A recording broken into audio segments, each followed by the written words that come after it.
बिस्मिल्लाहिर्रहमानिर्रहीम। अस्सलाम वालेकुम नाजरीन, उम्मीद करता हूँ आप खैरियत से होंगे। और आज जो है वो आपको सबसे बड़ी खबर देने जा रहा हूँ। पाकिस्तान के टॉप का जो मीडिया ग्रुप है उसने ये ब्रेकिंग न्यूज़ दी है कि मोहम्मद रिजवान और बाबर आजम जो है वो 6 माह के लिए किसी भी किस्म की क्रिकेट के लिए यानी क्रिकेट के मैदानों से बाहर हो चुके हैं।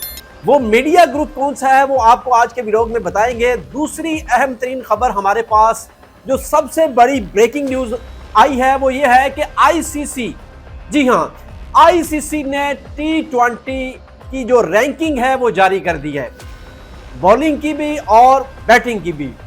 बैटिंग में से कौन से टॉप 10 प्लेयर इस रैंकिंग में शामिल हैं और कौन से टॉप 10 बॉलर इसमें शामिल होंगे, ये आपको आज के इस व्लॉग में बताएंगे। सबसे पहले हम बात कर लेते हैं आईसीसी T20 जो रैंकिंग जारी हुई है उस हवाले से। तो मैं आपको बताता चलूं कि बदकिस्मती से पाकिस्तान का कोई भी ना बॉलर और ना ही बैट्समैन, पाकिस्तान का कोई भी बैट्समैन और कोई भी बॉलर इस आईसीसी रैंकिंग में टॉप 10 में जगह नहीं बना सका।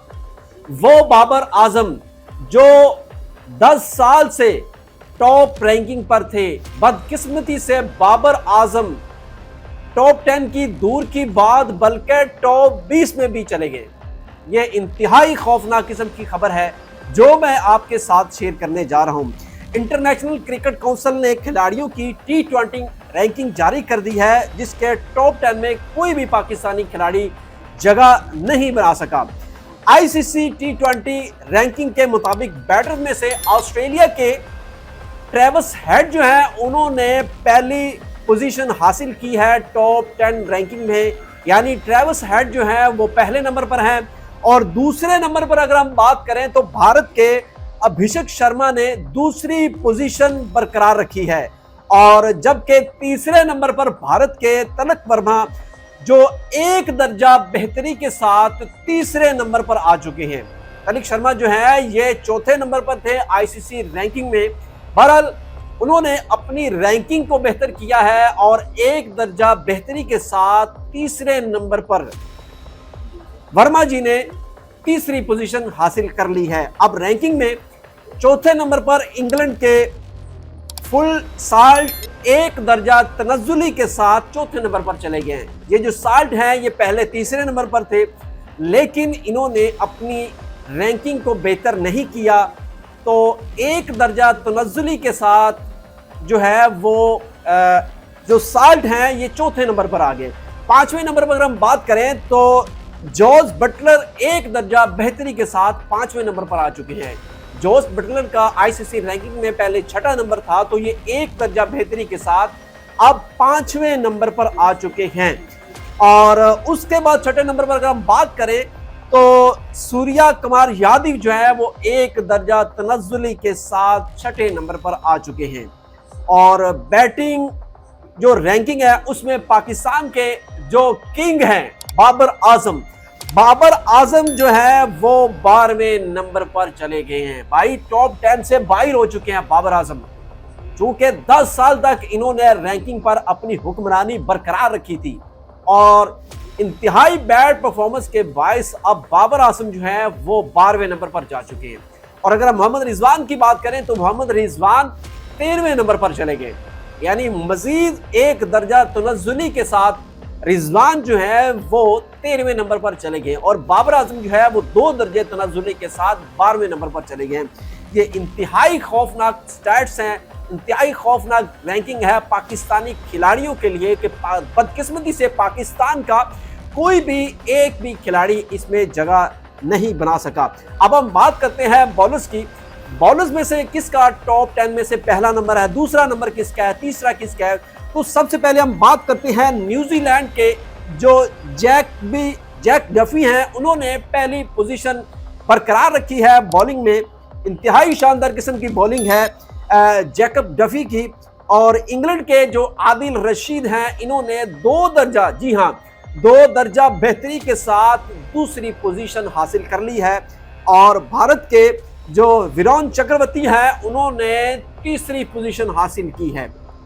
और बॉलर्स की रैंकिंग में टॉप 10 में पाकिस्तान का कोई भी बॉलर जगह नहीं बना सका, कोई भी बॉलर इस रैंकिंग में शामिल नहीं है। हारिस रऊफ की बात करें, अब्बास अफरीदी की बात करें, तो इन्होंने एक दर्जा बेहतरी के साथ बितरतीब 19वें और 20वें नंबर पर ये पहुंच गए। हारिस रऊफ जो है ये बॉलर्स की रैंकिंग में 19वें नंबर पर हैं, और अब्बास अफरीदी की बात करें तो अब्बास अफरीदी 20वें नंबर पर एक दर्जा बेहतरी के साथ जो है वो 20वें नंबर पर चले गए हैं। पहले इनका नंबर 21वां और 22वां था, अब ये एक दर्जा बेहतरी के साथ 19वें और 20वें नंबर पर चले गए हैं। अगर हम उधर T20 ऑलराउंडर की रैंकिंग की बात करें तो उसमें भारत के जो हार्दिक पांड्या हैं, जी हाँ, हार्दिक पांड्या ने जनाब पहला नंबर बरकरार रखा है ऑलराउंडर, यानी T20 जो रैंकिंग जारी हुई है उसमें टॉप 10 में बैटर्स में से कोई भी पाकिस्तानी शामिल नहीं है। बॉलर की बात करें तो बॉलिंग में भी पाकिस्तान का कोई भी बॉलर इस फहरिस्त में शामिल नहीं है। और अगर हम ऑलराउंडर की बात करें तो बदकिस्मती से ऑलराउंडर में भी पाकिस्तान का कोई भी बड़ा नाम इसके अंदर शामिल नहीं है। अलबत्ता इंडिया के माशाल्लाह से, यानी भारत ने बहुत सारी पोजीशनें हासिल कर ली हैं, तीसरी, चौथी, पांचवी। ऑलराउंडर में भी उनके बड़े बड़े जो बैट्समैन हैं वो इसके अंदर शामिल हैं, और बॉलिंग में भी उनके टॉप के जो बॉलिंग करवाने वाले बॉलर्स हैं उन्होंने इसके अंदर पोजीशन हासिल कर ली है। अब हम बात कर लेते हैं कि पाकिस्तान का जो सबसे बड़ा मीडिया ग्रुप है वो जंग और जियो है। जंग और जियो ने अपने अखबार के अंदर ये बड़ी ब्रेकिंग न्यूज़ दी है कि मोहम्मद रिजवान और बाबर आजम जो है ये 6 महीने तक क्रिकेट के मैदानों से बाहर होंगे। इसकी वजह क्या है?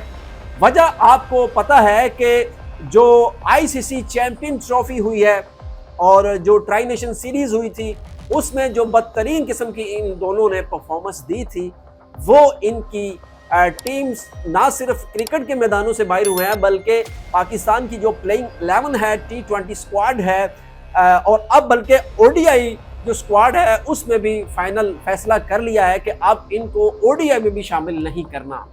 अब पीछे टेस्ट बचा है, टेस्ट की ये चूंकि पहले ही नहीं खेलते, मतलब खेलते हैं लेकिन उस अंदाज से नहीं खेलते, तो T20 से भी बाहर हो चुके हैं, ओडीआई से भी बाहर हो चुके हैं। और आपको पता है कि आगे फरवरी के अंदर जो है वो T20 वर्ल्ड कप होने जा रहा है, और पहले ये खबरें गर्दिश कर रही थी कि PSL वर्ल्ड कप से अगर हम पहले करवा लें तो ये ज़्यादा बेहतर होगा, लेकिन फ्रेंचाइज मालिकान जो हैं वो थोड़ी सी परेशानी का शिकार है। उनको एक तो स्पॉन्सर नहीं मिल रहे, फिर दूसरे नंबर पर जो गैर मुल्की खिलाड़ी हैं उनको इतनी जल्दी एंगेज करना ये बहुत ज़्यादा मुश्किल नज़र आ रहा है पीसीबी के लिए भी, और जो फ्रेंचाइज के मालिकान हैं उनके लिए भी थोड़ी सी परेशानी का ये मसला है। तो अब जो है वो फाइनल उन्होंने यही फैसला किया है कि अब जो है तो हम वर्ल्ड कप के बाद जो है जिस तरह अभी मौजूदा जो है अप्रैल, मई, जून के अंदर ये PSL 10 हुआ, इसी तरह PSL 11 जो है वो फरवरी के बाद जो है वो इसको शेड्यूल जो है इसका तरतीब दिया जाएगा। अब जो है आगे चूंकि वेस्ट इंडीज़ के खिलाफ भी पाकिस्तान की एक सीरीज़ होने जा रही है, और ये सीरीज़ जो है वो 6 महीने बाद होगी, और मोहम्मद रिजवान की जो मुश्किलात हैं वो अब मज़ीद बढ़ गई हैं, और हारिस के ऊपर जो किस्मत मेहरबान हुई है तो ये रिजवान के लिए बड़ी परेशानी का बाइस बना है। और बांग्लादेश सीरीज़ के खिलाफ जिस तरह मोहम्मद हारिस ने जिस तरह से शानदार किस्म की बैटिंग की है, यानी छक्कों के अंबार लगाए हैं और सेंचुरी की है, वो रिजवान के लिए परेशानी का बाइस बन चुकी है। और अब ना सिर्फ रिजवान पाकिस्तान प्लेइंग 11 का हिस्सा भी नहीं होंगे, ना T20 का हिस्सा होंगे, बल्कि क्रिकेट के मैदानों से 6 महीने के लिए ये बाहर हो जाएंगे। तमाम हेड कोच जो माइक हैसन है वो जनाब छुट्टियों पे गए हुए हैं, और उन्होंने जो है वो वापस आना है अगले महीने, और दोबारा से पाकिस्तान के अंदर दोबारा से तरबीती कैंप लगेंगे।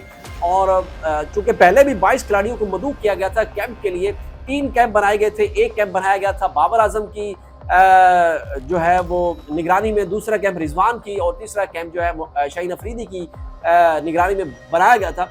लेकिन इन 22 खिलाड़ियों में से माइक हैसन ने चंद चीता खिलाड़ियों को, यानी 5 ऐसे खिलाड़ी हैं जिनको कंफर्म कर दिया है कि ये ना सिर्फ बांग्लादेश के खिलाफ सीरीज का हिस्सा होंगे, आगे जो वेस्ट इंडीज के साथ सीरीज होने जा रही है उसका भी हिस्सा होंगे।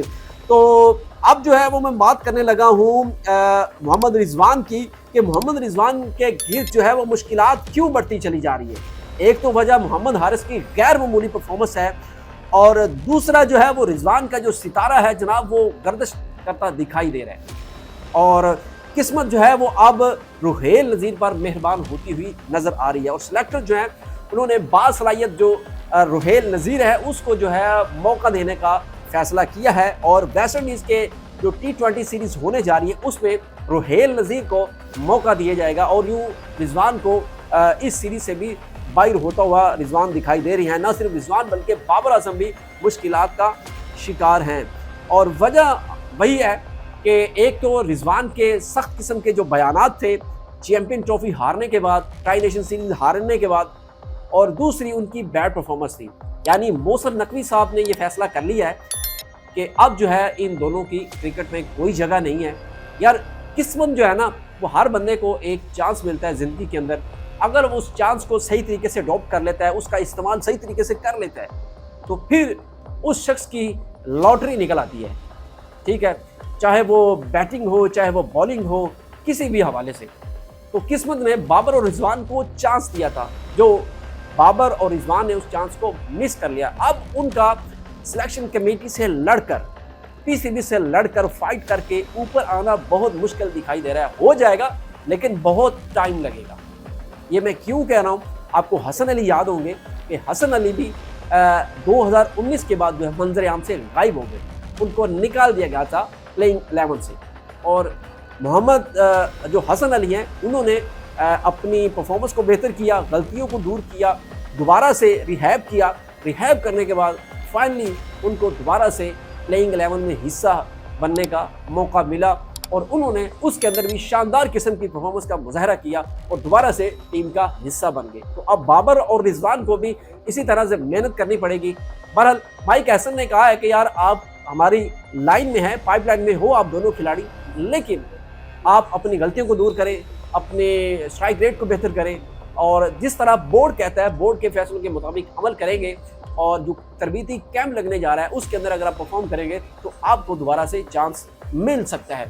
आज का व्लॉग अगर आपको पसंद आया हो, चैनल को लाइक करें, सब्सक्राइब करें, बेल के आइकन को दबाएं और दबा के हमें सपोर्ट करें। आपके लिए मजीद भी इस तरह की अपडेट लेकर हाजिर होते रहेंगे।